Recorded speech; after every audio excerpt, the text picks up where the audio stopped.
What is up? This is the War Dog. Welcome to another episode of Comic Book Theater. We do not have JR with us today. JR, we miss you, brother. We hope everything goes well with you.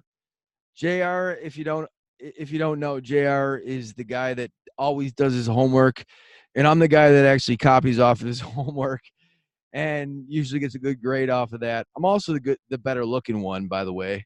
And my beard, I'm trying to catch up to JR right now. Today we got some awesome guests. We got Brian Camilli. He is a friend from the Collector's Corner. He's got his own page, Comic Book Espionage, and he's also an amazing cosplayer. He does a This snake is Milk Dog. cosplay. What is up, Camilli? What's going on? And then we have Chris Shazam Silva. Chris is an admin on the Collector's Corner, and he is a go-to for comic book information. Dude is like the encyclopedia Shazam. What's going on, Shazam? Shazam, bitches. What's up, War Dog? How you guys doing? What's up, Brian? So awesome. I'm glad What's to have you up? guys What's on up? here. All right. So today, like, first off, we're going to talk about a little bit of the positives and negatives of comic book collecting, because we're all on the Facebook pages, and we see a lot of positive things, and then we see a lot of negative things. You know, we want we're comic book fans. We all want comic books to continue, and hopefully comic books continue beyond my lifetime. But there's always those negative Nancy's that jump on, and they have to have negative things to say. You know, if you're happy because I just picked up this cover and this is the greatest thing in the world, it's you know that there's going to be at least one or two people that are going to come on and say, "Oh, that's just crap," you know. And I'm pretty good at ignoring that kind of stuff. It kind of makes me laugh sometimes because it's like, why are people so miserable all the time? Like, just let's have fun. Um, you Yeah, know, guilty. and another thing is, you know, when I was a kid, comic books cost $1 and candy bars cost 50 cents. So I could go. If I had $1, I could choose two candy bars, or I could buy one comic book. Well, now comic books are $5 and candy bars are $1. So I can get five candy bars and one comic book, or one comic book. So, like, what is the future of comic books? You know, I seen Stephen Colbert on one of his shows, and he was talking about how comic books are for kids, right? Well, I mean, if they're selling for $5, I mean, are they really for kids? And I read a lot of stories, and I mean, most of the stories, they're not really geared towards kids, so to speak. I mean, it seems like we've kind of lost the kids in this whole thing, and I'm curious what these guys think about, like, the positives and the negatives, and also about what the future holds for these for comic books. You know, like when I'm 80 years old, are there still going to be comic books? So I'm going to hit up Brian Camilli first and see what Brian's thoughts are on this topic. What do you think, Brian?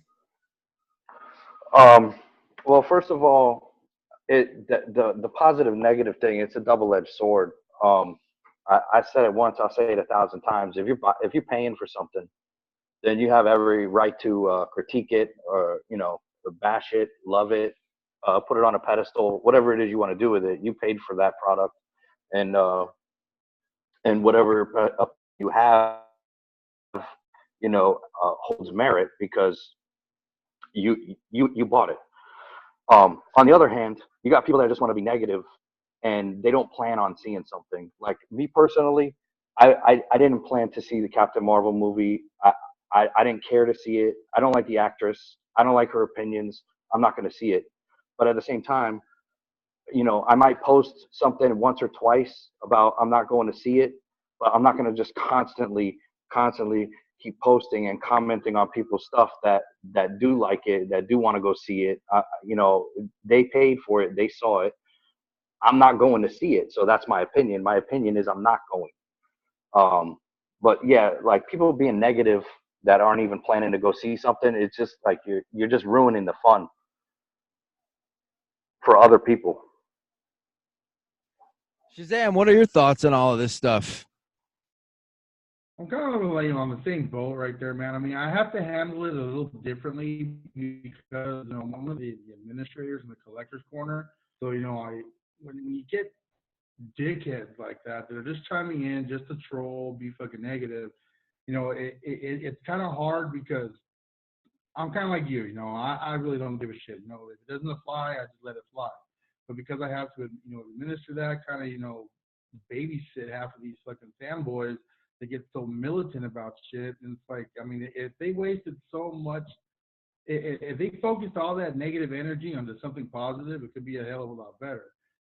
Especially like, in the collector's corner or, in any other form. I mean, you it's like you're a part of that because it's something that you love. You don't want that negativity. I get it, the internet, everyone's got their opinion and all that shit, but when you're in a place like that for something that you love and it's a big community, why do you got to be that fucking Debbie Downer on all that shit?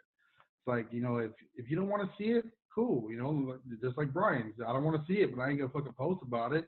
But you get all the other guys, oh, I gotta fucking state my opinion. I gotta tell them, and I'm the one that has to tell them that their opinion really doesn't mean shit because it just made $1 billion, all right, or whatever movie it is, whatever comic book, it's making money, it's selling. So their opinion doesn't really mean fucking shit. If their opinion's where they feel, okay, cool, but you don't gotta rag on somebody that really enjoys it just because you want to be a fucking punk about it. So, Chris, Except for Bishop, he wants to rag on me about Aquaman. He don't show. he doesn't share the same opinion that you have on Aquaman. No, not. I think that he's just confused. He's a confused man. I think he's reached a point in his life where things aren't equated in the brain properly. So maybe if he watched it again, he might enjoy it a little bit more. You should come and watch it with me. Then he might like it. I can't say anything because I haven't seen Aquaman yet. So, Shazam, you've seen Shazam. Shazam's one of your major characters. What were your thoughts on that movie? Oh man, I love that movie, man. I mean, when they were already showing little clips of it, I automatically knew where they were going with it, and I knew it was the new 52 one. I've talked with like me and Dane have made a point of it, that we would have loved a period movie, like Wonder Woman. All right, when it first came out, it was the period, it was the war. For some reason, those war movies always fucking click. Everybody likes to see the Nazis get their fucking ass kicked, especially when you got the superheroes and stuff. Those, you see those old Silver Age and Golden Age covers, Superman knocking out Hitler and stuff like that. People love it. I would have liked that, but being that this was the new 52, I've read it. I was all into it. And what I really liked about it was the retelling of the new Shazam family because it was, it was more of them. I love team books, where like the Bat family. Yeah, I can read a Batman book, but I much rather read something where it's all of them, or like the Justice League, the Justice Society. And then when you get, that introduction into it, of that whole Shazam family. Plus, too, there's a lot of fucking Easter eggs in it too, man. Like one of the ones that I really really liked, and I didn't realize this until a few days after, um, was how a lot of people do the fan casting, and they do that one where like a lot of times it's Boss Logic, that artist when he does his renditions of like this actor is this character, people gravitate towards it. It looks good, everybody likes it. Well, he did a particular picture of The Rock, and we all know that The Rock was going to be Black Adam, but we knew he wasn't going to be in the movie. There's an Easter egg. If you look at it closely, it's fucking The Rock, man. And later on, as everyone's seen, I posted it on the corner. The Rock did an Instagram video where he's talking about it, and I didn't realize that he was the producer of one of the movies, and it was his idea to separate them both because I mean, in reality, like now that I've read into it, the Rock, or well, the Rock, Black Adam. Well, I guess he's Black Adam now, but Black Adam is not so much a villain. He's just the anti-hero. If you read a lot of the stories where they focus on him, you see that he's not really that guy. He's like Doom. He's exactly like Doom. He's like Sinestro. Sinestro's not. I mean, he does some fucked up shit, but he's not really a villain per se. So that taking that, and plus the way they did the effects, too. I didn't know how I was gonna relate or react towards that Zachary Levi guy because I'd never really seen him in anything, and I already had my mindset that I wanted it to be somebody else. But he did good, man. I mean, it was good. It was funny. Although the only thing that I can say is that if you have little kids, don't take them to see the movie because I took my two daughters and it's fucking violent, man. And in the violence, it's graphic, like horror movie graphic. You're like, like I have my daughters are 8 and 5 years old, and they're like, holy shit, what the fuck is that? I'm like, holy shit, what the fuck is that? But overall, man, I mean, I give that a 2 thumbs up. I mean, like I said, I'm so fucking glad it didn't suck because DC movies, with the exception actually of Wonder Woman and Aquaman. I mean, I don't know what Bishop was smoking on that one, man. He must have got some fucking boo boo, but I mean, I liked it Yeah, for what it. man. Yeah, he tore it up, man. I mean, it's funny because it's Bishop, but he totally just tore that movie apart. He's like, this is the worst film ever made. So of course I'm gonna tell him it's the best movie ever made. I know it's not, but it's still it was a fun movie. I mean, just the way they did the CGI made the people younger. And usually I'm like, well, this movie has too much CGI, but they don't mix it properly. In this movie, it's like everything CGI. It gives it this graphic novel kind of feel to it, where it feels like we're watching a live action comic where everything is CGI, even stuff that didn't need to be. They went over it anyways, and just everything had really crisp lines, like a comic book. I don't know. It really felt like a live action comic book more than a film, which DC has a real problem with trying to make artsy fartsy films instead of making a good superhero movie. Do you see Shazam being a part of like the Justice League, or so with Marvel we have, everybody's kind of been brought together. Is Shazam gonna maybe possibly be brought into the whole universe? Oh yeah, he is, man. Those are all the Easter eggs right there. I mean, I don't really know if I'm going to give you spoilers, if you're going to be posting it. I mean, it's been out for like a week now, but everything ties to the Justice League to that universe. It's all over the place. It's all throughout the movie. But there is a part at the end where it does tie it into. Now, and it was funny too because when I was at WonderCon, I actually sat down with Tony Daniels for a while. I had him sign a book, and it was a Black Adam lenticular that he had did, and we got to talking about the movie. He hadn't seen the movie yet, so I maybe about a good half hour just explaining everything to him, and then I explained to him the very end. When I explained to him the end, and then how it's going to be a two-part movie, it looks like the way that they're going to go with it is that for the next one where they introduce The Rock, as Black Adam, it'll probably, since the Jeff Johns, this is going off of his stuff, it'll probably be based off of that short animated that they did. It was like a 30-minute animated thing where it was Superman and Captain Marvel, the Captain Marvel, um, fighting against Black Adam.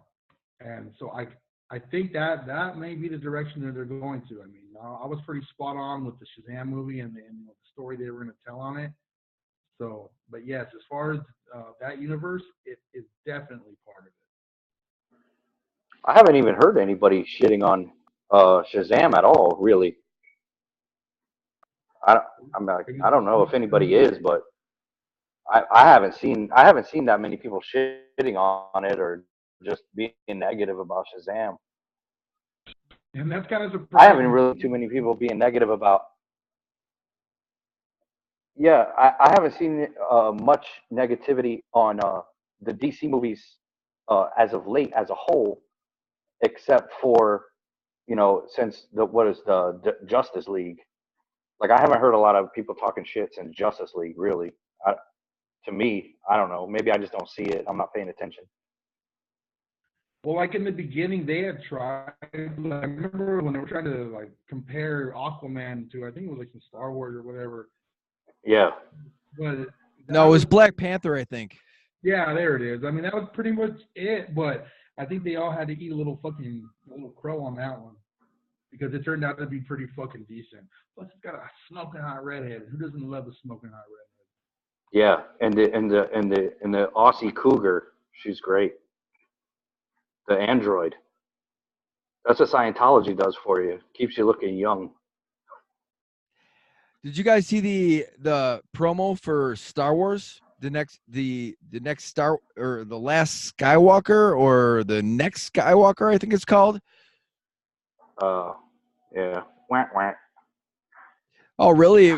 It's actually pretty good. And I mean, I don't want to spoil this for you, but in the previews, it sounds like the Emperor is going to be back, which is kind of a little bit interesting to see, to see what happens.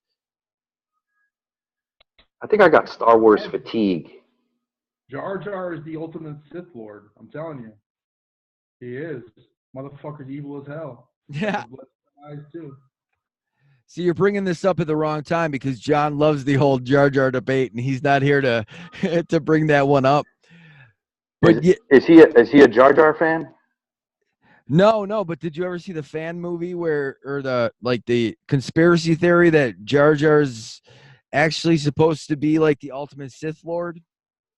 No. I mean, I've heard people say that or make memes or whatever, but I don't pay any attention to it. Oh, you got to watch that, man. It's actually pretty convincing. He does the whole drunken, the drunken karate fighting and everything, and it, it it's actually somewhat convincing. I watched it and I thought, like, holy smokes! I mean, if the internet didn't exist, then that might have actually happened. But because the internet exists, and everybody's got their opinions, they probably changed that all up and made it what you know just decided to invent Count Dooku out of the whole story. Yeah, but you know what though, man? It's a little thin. It is, but it is a little bit. I mean, because I've watched the video. It is a little bit convincing. But when you go to things like that, right? That was an internet video that went viral on YouTube. The same thing happened with the Karate Kid, right? Where Daniel was a piece of shit. He was the bully and all this, and look what happened, man. We got Cobra Kai out of that. Matter of fact, season 2 is kicking off this fucking month. I'm stoked because that first season was out of this world, man. I love that shit, and their whole story was all based off of that fucking video. Yeah, I'm actually glad that they did that if that's the case, because Cobra Kai #1 was awesome. And if you're listening to this and you haven't checked out Cobra Kai #1, you can go to YouTube Red, I think it's called, and you can watch that. And Cobra Kai season 2 is kicking off. And I mean, first of all, if you're a Karate Kid fan, you got to watch it because you're going to love it. Johnny in this movie, in that show, is just great. Daniel LaRusso in that show is great. But and then in season 2, what's the name of the bad guy that runs the Cobra Kai? I Yeah, forgot it, man. It's But the same bad guy from Rambo. yeah, Rambo 2. yeah. I think you're right. He I got think hung up. I think He his name got is hung up. John something, but yeah, I mean that is Cobra Kai. Or if you get a chance, definitely check out the Cobra Kai show because it is I haven't badass. I haven't seen it yet. I want to. My wife and kids watched it. They love it, so they're excited for season 2. I haven't seen it yet. I have too many other shows to watch. oh man, So, hey, Cobra Kai. the minute you watch the first episode, you will binge that shit, man. Yeah, I'm sure I will. It will take you back to the days, brother. It will take you back. But you know what's back to the Star Wars thing? What I am looking forward to is because the guy that did the Game of Thrones, he's now in charge of the new trilogy, and he's like, fuck all this, Vader's dead. He can suck he can suck one. we're gonna go back to the Knights of the Old Republic. Now that shit got me stoked because I remember a while back when they were releasing that online game for the Knights of the Old Republic, they had a particular trailer that was animated, and it it showed like basically this ship just crashing into the Jedi temple, all these Jedi, and then all you see is darkness, and then you just see a shitload of red lightsabers light up, and they're just handling the Jedi, man. I mean, they're in there, they're serving them. The Mandalorians are backing up the Sith. So as good as that animated trailer was for that game, if this guy's gonna go that route with it, and it's a whole new storyline, plus what he did with Game of Thrones, I mean, that shit's gonna be fucking epic right there. I hope fucking for it on that one. We all know how Disney likes to fucking, muck it up a little bit, but hey, you never know, man. They got a game plan. Well, Disney's got that streaming service, and supposedly we're gonna get like the Mandalorian.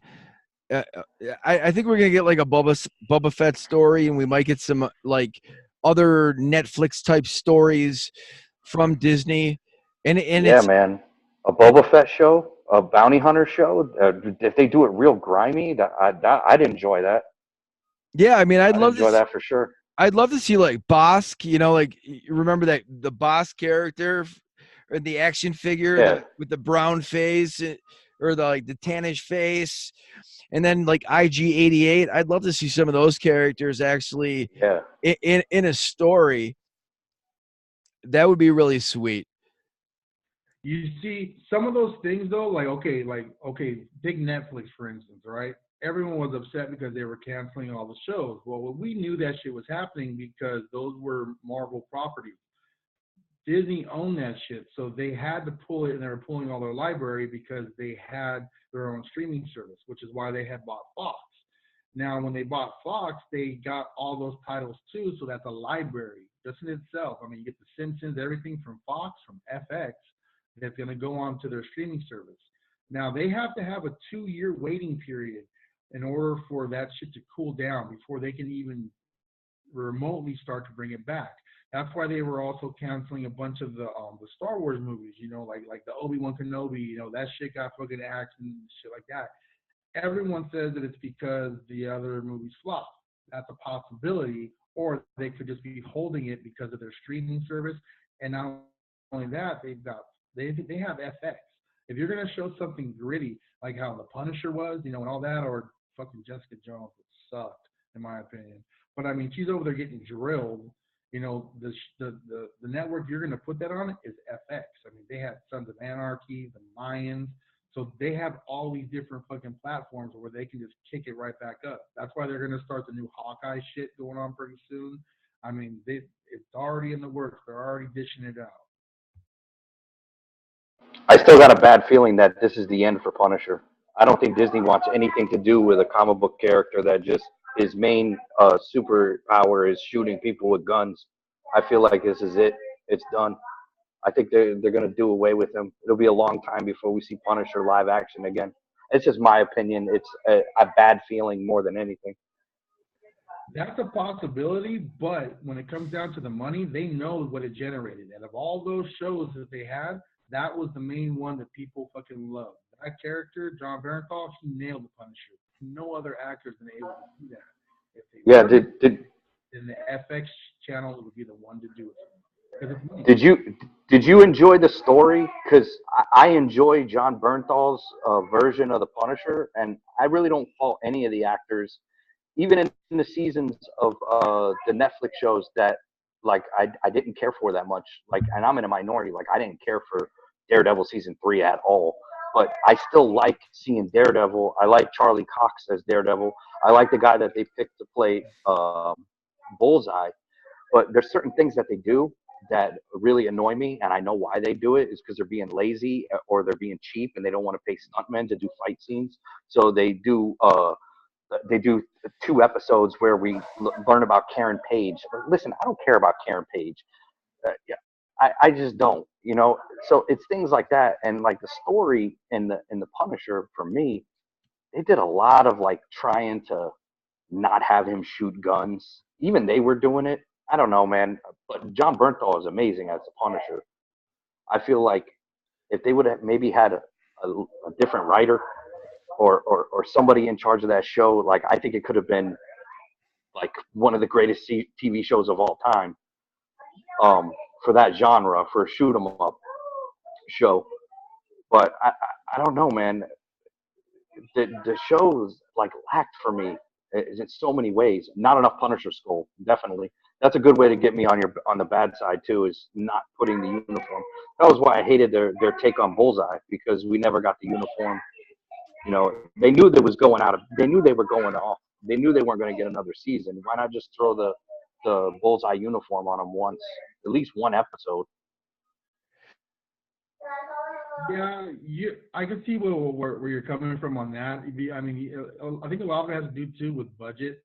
You know, they're trying to tell something for 13 episodes. Each one is an hour long, as opposed to putting it all into a 2-hour movie. So when they're doing all that, they got to kind of spread it out. Maybe they don't have the actual budget for all that. You know, the CGI and the choreograph. I mean, the only character that I mean, I'm a little familiar with Daredevil, but I'm not really a Marvel guy. Punisher, yeah, I've always loved the Punisher. You know, he's a vigilante anti-hero. First season was great because they made him personable. You could relate to him in a way like where like you felt sorry for him. You understood what he was doing. You know, the second season, I don't know where they were kind of going with that one. I mean, that whole trying to help the Oh, so you did you like you like the Punisher, the first appearance of Punisher on Daredevil season 2, right? Oh yeah, that shit was awesome, man. I mean, just the ferocity, you know, Well, so so you felt like when they brought in Elektra and tried to do the Elektra story and the Punisher story at the same time, it got muddy. Yeah. it was kind of like that Spider-Man movie where they just had too many fucking characters, too many villains. I mean, yeah, that's what we want to see. We want to see a bunch of people, but you gotta have, you know, you gotta space that shit out. Like, look what Marvel did with the movies. 10 years in the making, man. Fucking awesome. Everybody has their own individual thing. They slowly brought them together. DC tried to do that shit all in one shot, and that went to shit. Do you think that we'll ever get the Punisher, Daredevil, Luke Cage in the Marvel comic universe, like the movies? Either one of you guys? I don't know. They have a strong track record not give fan service. It's like they purposely don't service fans. That's my opinion. Like they just do things to just not do it. Like, or they're saving it for some other time or to be some big moment. It's like just make everything as epic as possible. You know, just go all out. I mean, you want to do Hearts of Darkness? Why don't they just do Hearts of Darkness? They have the characters. It'd be a great 2-hour movie, a one shot. Hearts of Darkness, Punisher, Wolverine, Ghost Rider. People go nuts.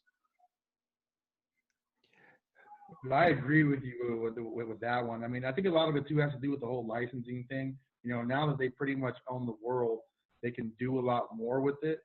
But look at what they've done with the cinematic universe right now, right? I mean, in Feige we trust. That dude made fucking miracles.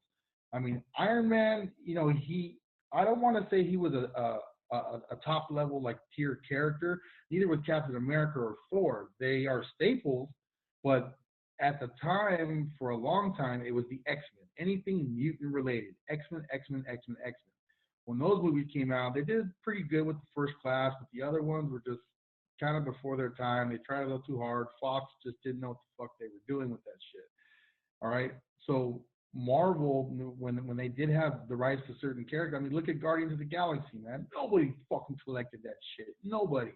But then, you know, James Gunn came in, man, and you know what made it too, man, was that one, Star Lord is personable, man, and he's funny. All right, that actor, he's fucking top notch.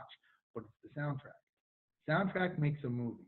All right, like I mean, you throw good tunes on any fucking, you know, especially classic tunes and shit on a good ass movie like Varsity Blues had a great fucking thing. It's just another football movie, you know, but the soundtrack made it, man. You think Dazed and Confused, a movie about fucking some stoners in the '70s, but they had the awesomest fucking soundtrack, man. Fucking it made our parents be like, fuck, I remember that shit, and it's a cult classic. That's what they had to work with, and they did good. Now that they own it all, I could see them trying to incorporate it, but now it's just now they have all fucking eggs. They just got to pick out what they're doing, what's gonna mix. We're gonna see at the end of Endgame because they're gonna probably kill some people off, introduce new fucking characters and shit like that. Now they have the different streaming services. I don't think they can actually flood it with everything just comic book related because they have other entities, Pixar and fucking DreamWorks. They have to incorporate all that shit too. But I mean, I really see them later on down the line. Maybe not the same actors, which kind of sucks, but I think that's kind of a downfall because you can't use them all the time, man. That's why they have such a young Spider-Man now, because a lot of people don't relate to the Spider-Man. I like him. I think he's a cool kid, but he's got that right age to where they can milk that motherfucker for another 10 years. I mean, Robert Downey Jr. He's about to get his AARP card pretty soon, man. Fucking Chris Evans, that dude. I mean, he put it down. I was never a fan of most of those characters, but when I seen them play it, they made it realistic, which made me a little bit more of a fan. Like today, I was actually looking for Captain America books, and the only reason why was because I watched the movies. I never really read the comic books, but he made me a fan. Like Winter Soldier, fuck man, that fucking movie was epic, dude. And I was like, damn, this shit is awesome. I gotta get some Captain America. Dude, Winter Soldier is a good movie, even if you take away the superheroes out of it. That's just one of those movies that's just, it's an epic, fantastic piece of film. If you took Captain America off of it and just made it an espionage film, you would be like, this movie is amazing. Like Spy Game was amazing. That was another Robert Redford movie. Well, Robert Redford and doing grimy stuff in the background, he's just amazing at it. I know he was back in the day. He's like a heartthrob type of serious actor, But when he does those, suspense espionage type roles, he just nails it, man. He's so believable. I think Robert Redford really added a lot to that movie, even though he's not in it a ton. He really just he brought it to like the next level. Everybody in that movie did a good job, though. Either story, writers, cinematography. It's probably one of the best pieces of film in the Marvel Cinematic Universe. Even if it's not my favorite movie, it's the best film as a whole. Well, they definitely did a good job with, like Chris was saying. I mean, nobody cared about Iron Man. Nobody cared about. I mean, okay, Iron Man books kept coming out, but I don't know if too many people were serious collectors of Iron Man. I don't know if people. I know a bunch of people that are serious collectors of Captain America, but these movies, I mean, they definitely jettisoned those characters. And Thor is probably the greatest example because, I mean, Thor Ragnarok, when they played that Led Zeppelin tune at the end of that movie, I mean, that was epic. That was one of my favorite parts of any movie. And it's funny because they strike out with characters like the Hulk, but a character like Thor, they come out and they do that, and that was awesome. I mean, Thor, Loki, all those characters were great. I never cared about Thor comics. I mean, I'd see Thor comics. I never picked them up. I read a few. I mean, they always they always read a little bit weird because they were like thou and this and that, They, but overall, I mean, the Marvel comic universe definitely saved a lot of comic books, and I hope that they keep making great movies and people actually want to buy comic books because my biggest concern is that at some point print media is going to die out and we're slowly going to lose comic books altogether, and hopefully I'm in the grave when that happens. But well, I mean, what do you guys think about that whole my whole little spiel there? I mean, what do you think about what do you think the future of comic books is? I think it's still going to be relevant. I mean, especially for the next, let's say 20, 30 years, okay? Because everybody likes to reference the 90s. Oh, the 90s, they ruined this, they ruined that. The 90s in image, they revolutionized comic books. But in the '90s when we started collecting all that shit, we were young. We couldn't afford those, those expensive $15, $20 books. Those kids of the '90s, now we have the money. I mean, shit, dude, I just fucking blew 150 bucks, a bunch of 50-cent books because I have the money for it now. And why? I mean, I read everything digitally. When it comes out, if I want to read it, I read it digitally. Then later on, if I see a cover that I like, I'll go through and I'll fucking pick it up. So it's always that tangibility issue. You want something to hold. You want to, when you walk into that comic store, you love the smell of that paper, man. Especially like some older books, you just get that aroma. It's intoxicating. So I think print will always be, because it's a different medium. It's not like the LA Times or anything like that where you get your news digitally now. You just go to your feed and boom, there it is. Breaking news, breaking news. You got that. This is just, these are our escapes. It's just like a novel. You get a lot of people, yeah, they read them on their little nook and stuff like that. But you get those diehard people that they want the actual book, man, and they still sell. They flip through it. Have sales declined? Yes, maybe, but we don't see it because now there's this variant craze. Because these '90s kids, they've got the fucking money now, man. Everyone's, oh, I hate the variants. It's ruining it. I mean, no, it's not. People want it. They're buying it. Do I buy them a lot? No. Once in a blue moon, if it's something I really, really like for the cover or the cover artist, that's who I follow, or the writer, that's who I follow. So when you can get it tangibly, I mean, and there's a different collector for everything. There's the guy who, only wants it all digital and wants to own the print of the cover, or you get the guy that just wants to slab it for that 9.8, or you get that guy that only, he'll wait a few months and then get everything into a trade paperback. So as long as there's those different collectors and they want it and they feel a need, it'll always be in the print. What are your thoughts, Brian? What do you think the future of comics is? All right, I really see it going more artisan, however you want to call it. I think that the future of print comics is definitely going to go by way of order, by way of internet, on Indiegogos, on Kickstarters, crowdfunding campaigns. I really think it's already shown that these guys can make all the money themselves. They don't have to go through Diamond. They don't have to go through LCS. They don't have to go through a publisher. They can do it all themselves. Get their books printed up, negotiate their prices, and put the profits in their pocket. Which, the more money you make, the more you want to make more things. As far as like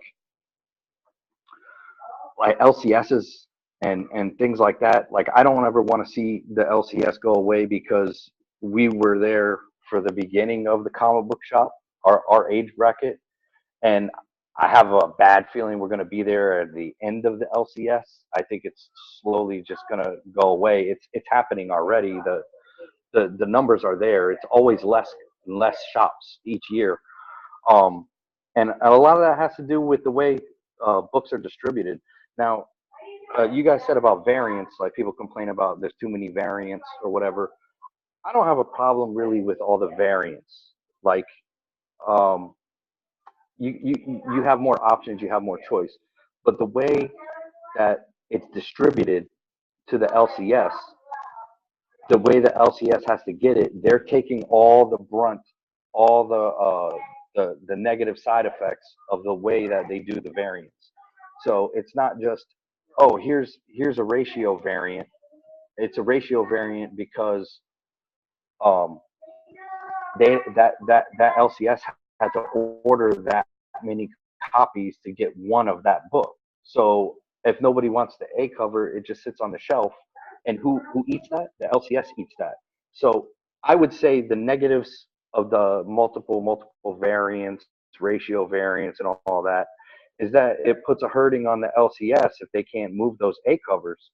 As far as a consumer, yeah, why wouldn't you want more options? I mean, me myself, I don't go over, $50 for a ratio variant. So none of that really applies to me. But I don't begrudge anybody who wants to get a bunch of variants. But it does have negative side effects the way things are distributed, and that's the big two in Marvel, DC, and Diamond, the distributor. They've got a racket set up, and it's set up for them to win all the time. and for the LCS to take all the losses.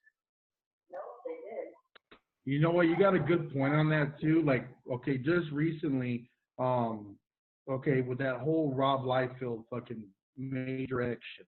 Okay, that was one right there where the LCSs didn't get their hands on it because it was an exclusive book that you could only get in a double pack and it was signed or unsigned through his exclusive store.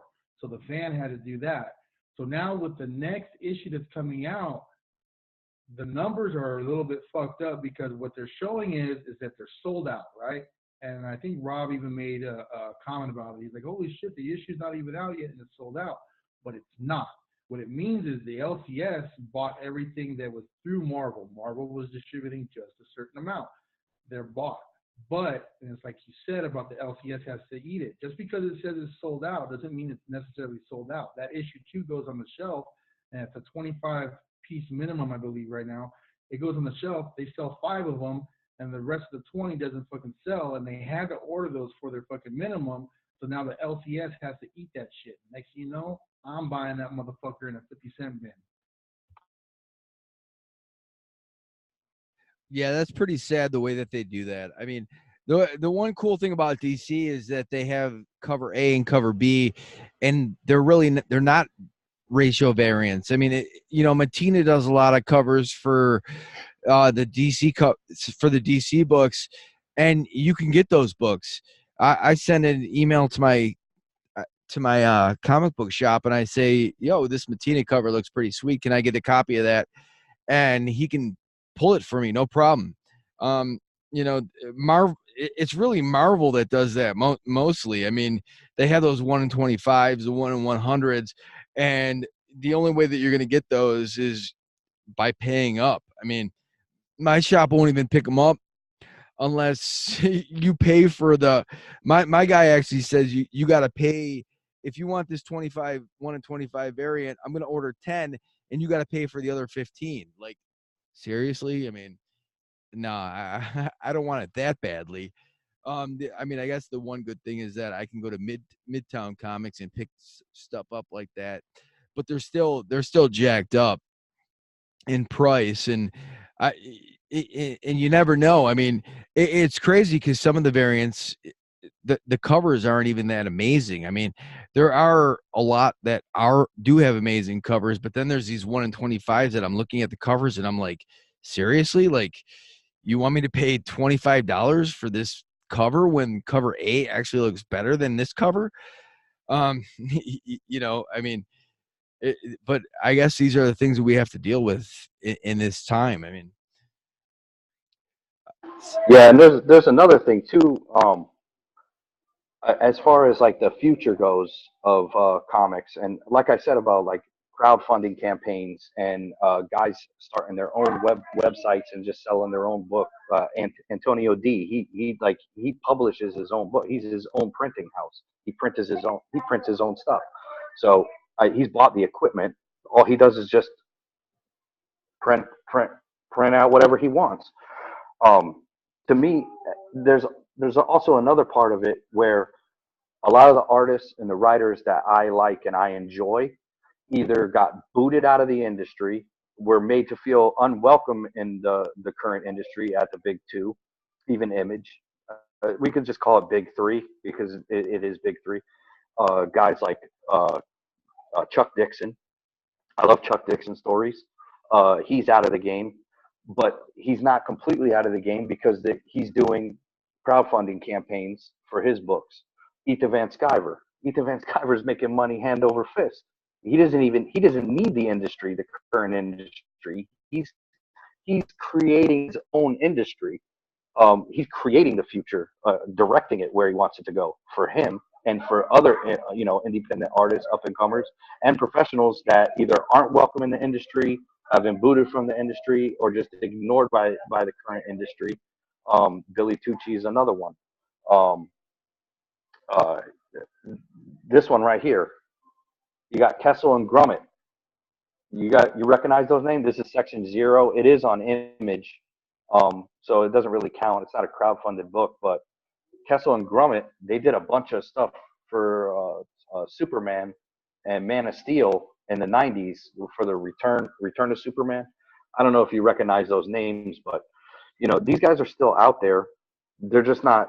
Nobody's employing them at the big two. I mean, look at Chris Claremont. Isn't he still getting paid by Marvel, but does absolutely no writing for them? Like, I think they like pay him to not write or something like that. I heard a rumor like they pay Chris Claremont to not write so that I guess if Chris Claremont went to somewhere else and wrote, then he would take money away from Marvel. So, but why not just pay him to write for Marvel?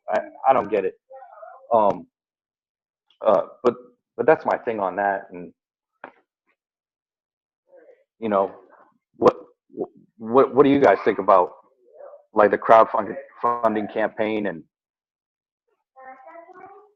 I think crowdfunding is actually it's the way that everybody's going now. I mean, because there is so much talent out there that one, the big three can't employ everybody because they don't know what's going to sell, what's not. Take DC for instance, right? They had a bunch of new lines that just came out. Now they're cutting them, and they're even cutting some like major like Green Arrow. He's getting cut, right? I mean, that's a major character that's being taken out of the equation on that, and because they're trying to go a whole new direction. They only want to focus on core books and stuff like that. Bottom line is it all comes down to cost effective.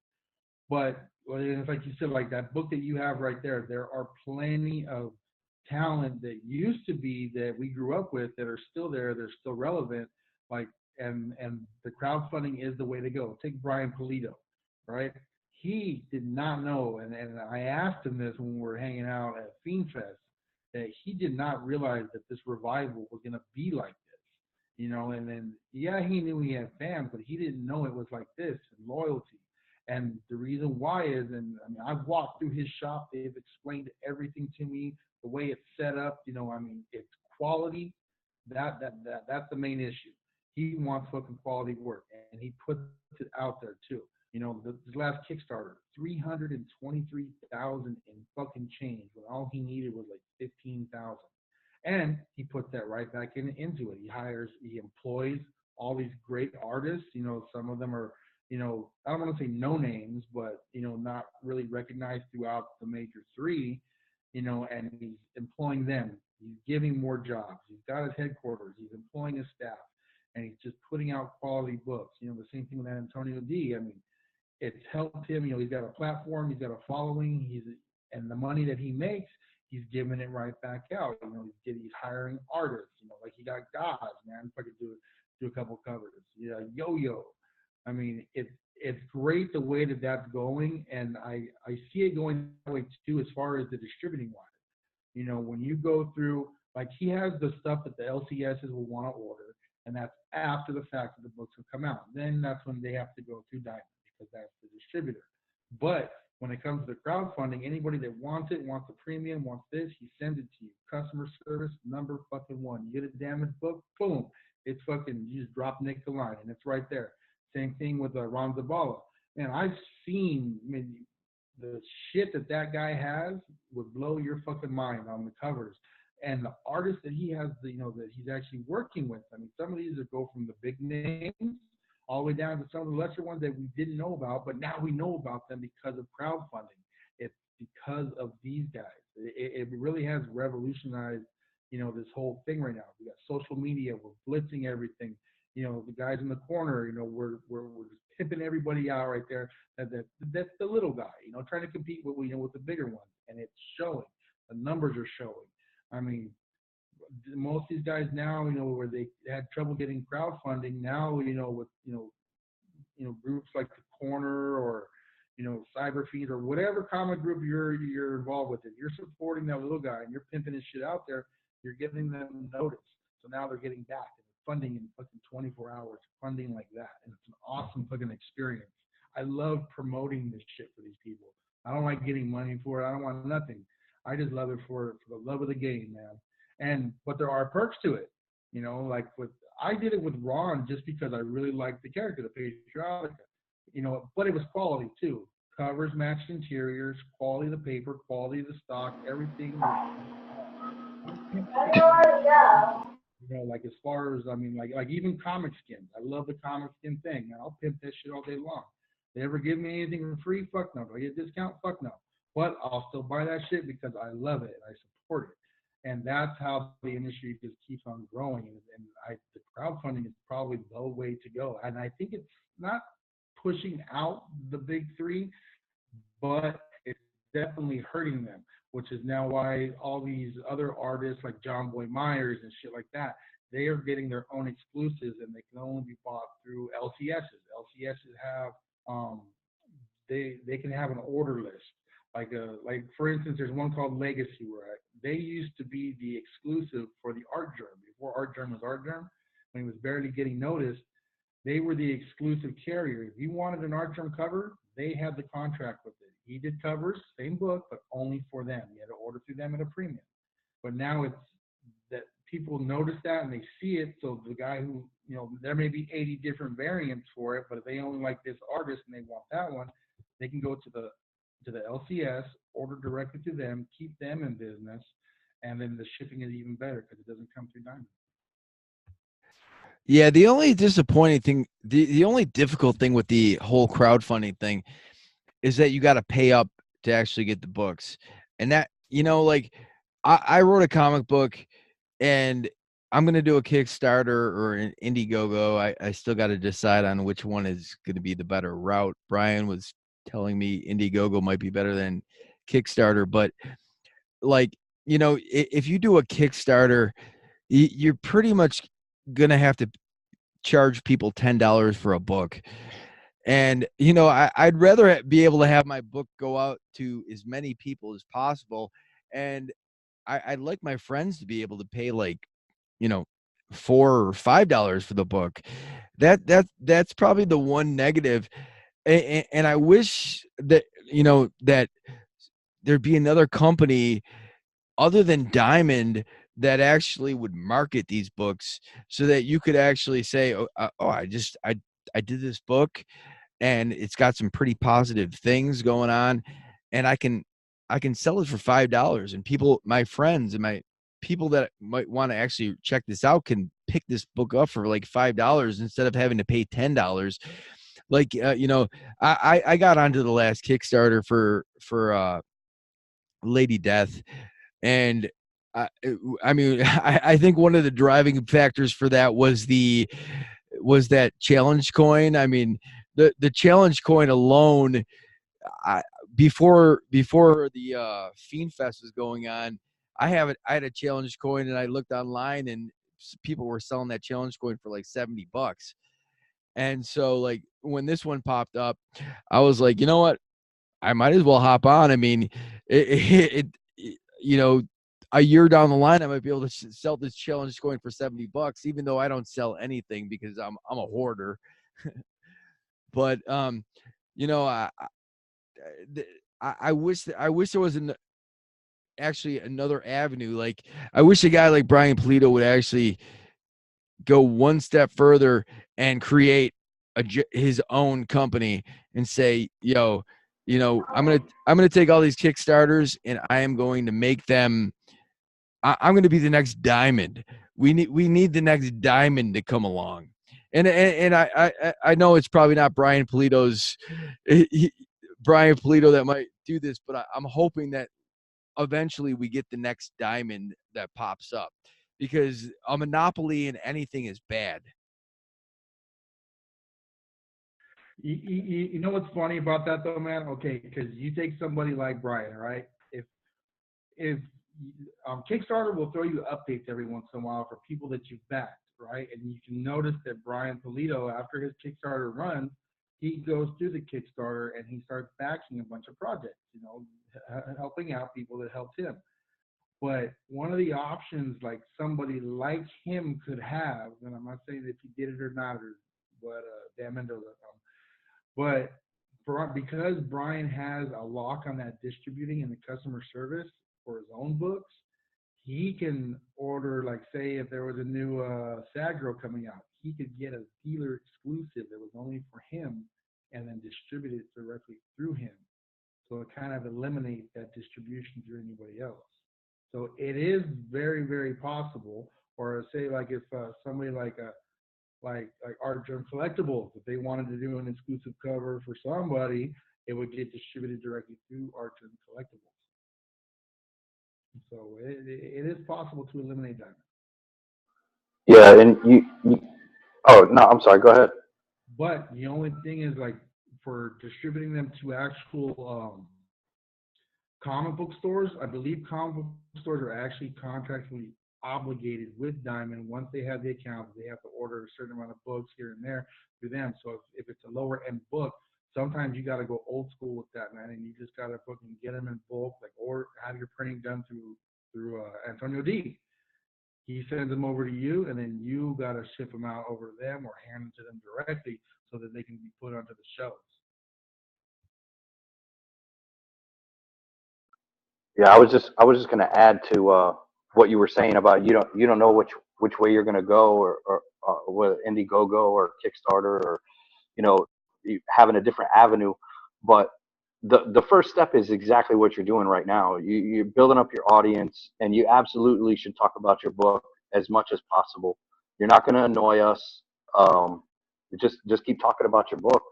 Um, keep pushing your book. Keep talking about it. Then when you build up that audience, like you and John are doing with your show, make sure you plug it at the end of every episode, man, and build that audience up.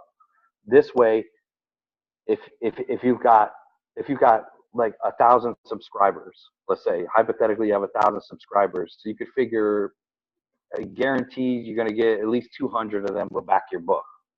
You know what I mean? So it's always way less than what you have. If you have 500 subscribers, maybe 50 of them back your book, or 100 of them back your book. But it's building that audience and doing that beforehand. If you're going to use the social media as a tool, you got to get it out there beforehand, because trying to do it after the fact, it's kind of like, yeah, what's this? What's this?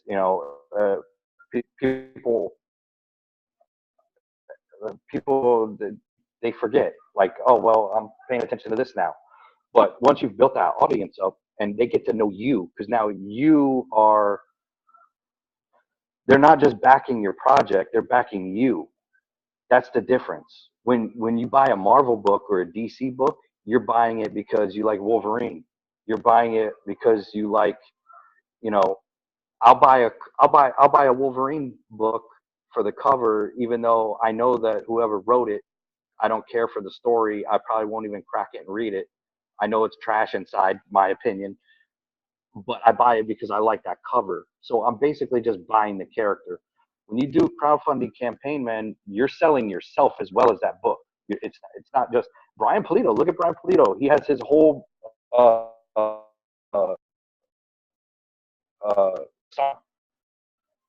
He's not just selling. He's a showman. I mean, he goes out there and he puts it down. He's got the social media presence. He goes live. He talks to his audience. He's interactive with his audience, and that's how you build up these loyal fans that are going to follow you through thick and thin. They just put in the work. Put in the work first. Of course, you got to put in the work on the book. The book's got to be good, but Oh, don't worry, the book is good. I'm sure it will be. And you're a character in issue number 3, so I you better support it, because if we don't get to issue 3, you're never going to see yourself as a character. And Do, do I get to be Batman? I want no, to be Batman. no, you're more like Snake, but Either put me in as Batman or I'll break every bone in your body. Shazam's lucky because he pops up at the end of the very last page. There's a Shazam cameo in that one, and we were talking about is this going to be Hulk 180 or Hulk, because in book 2 Shazam and Gaz actually show up, and then you and Nate Peters actually show up in book number 3. But yeah, no, I know what you're saying, man. And I watch Brian Polito, and I see the things that he does, and I plan on doing the exact same things, and hopefully people support that. But I also got I also got other like Collectors Corner members that are involved in this. Like Gaz Moses did a cover, and Jason Hare is Jason Hare is a Collectors Corner member, and he did all the artwork. And man, the shit that he did is incredible. I mean, it just blows my Yeah, man. mind. You got to utilize. You're utilizing all the tools and the built-in audience that you already have, and that's exactly what you got to do. But don't stop, man. Keep building it. Keep doing the YouTube thing. You're doing it right, man. Just and get Bishop on there, man. Because you two, man, when you guys get to get your chemistry, you guys' chemistry is off the chain, man. And there's no reason that you guys can't do a YouTube channel where you got, however many thousand subscribers. There's only one reason, and that's the reason that we have right now is Bishop was supposed to be on this one, and he's snoring right now. He's a little bit older than all the rest of us, so he should be here, but he's dreaming about us right now. I got to go to bed, cuz I can't be up all night talking with you. All right, so we went on for a pretty long time here, so we should probably wrap this one up. You guys got any final statements that you want to make before we wrap this up? Let's start with Shazam. Yeah, final statements, man. I mean, honestly, Brian was dead on. I mean, you have the platform already. You've been with the corner for a long time. You're part of the inner circle now. I mean, you just got to start fucking pimping it out. We're gonna fucking help you out with that shit, but you become like the household name within the corner. You just got to start getting the word out a hell of a lot more. We're gonna help you with that shit, but utilize that, man. Once that goes through, the crowdfunding will help out whichever way you decide to go, but it doesn't end there. And I've learned that with Ron. You got to start hitting the circuits, man. You know, tables here and there, and sometimes it can be discouraging. I've seen that. At WonderCon, I've seen some of the lower end guys is not really getting not getting noticed. Getting a little overshadowed, but you just can't let it discourage you, man. Especially because the book is good, dude. It's funny. I read that shit. The first issue, like I said, it's like a Saturday morning cartoon. I mean, that should have me rolling the whole way through. But the reason why is because I know you guys, and everyone else in the corner knows you too. So when they see it, they read it. They're gonna read it. It's like every time you read a Batman book, you're gonna read it when you hear Kevin Conroy. That's how you read Batman. All right. So when they read your book, they know you guys, how you talk. So they're going to hear your voices. They're going to be able to relate, and it'll take off, especially with that one cover idea you were telling me about. That shit's going to fucking catch. Yeah, if I can get that, if I can get the dude to actually do that one. Artists, man, I'll tell you, artists are a pain in the ass. They're like Madonnas, prima donnas. Brian, you got anything before we wrap this one up? Um, yeah, man. I appreciate you having me on. This was fun. You broke my cherry on the YouTube channel for the. Is this going on Nerd Up or is this going on Comic Book Theater? Oh, this is Or gonna be both? on Nerd Up because you guys both actually posted on Nerd Up. But I'm gonna post this as a podcast as well, so we'll see what Yeah. happens. So yeah, man. Just everybody keep doing their thing. Check out these crowdfunding campaigns. Back as many as you can, and back the ones that you really like. You can't back them all, but and you continue to do your thing, Todd. You and John are doing good things on the comic book theater, and the only thing I got to plug is probably your Nerd Up channel because I'm a participant. So I got my own menu in there, playlist. It's Milk Dog. Check me out on there, and thanks for having me, man. Appreciate it. No problem, guys. Take it easy. All right, snake Shazam. out. Shazam, bitches.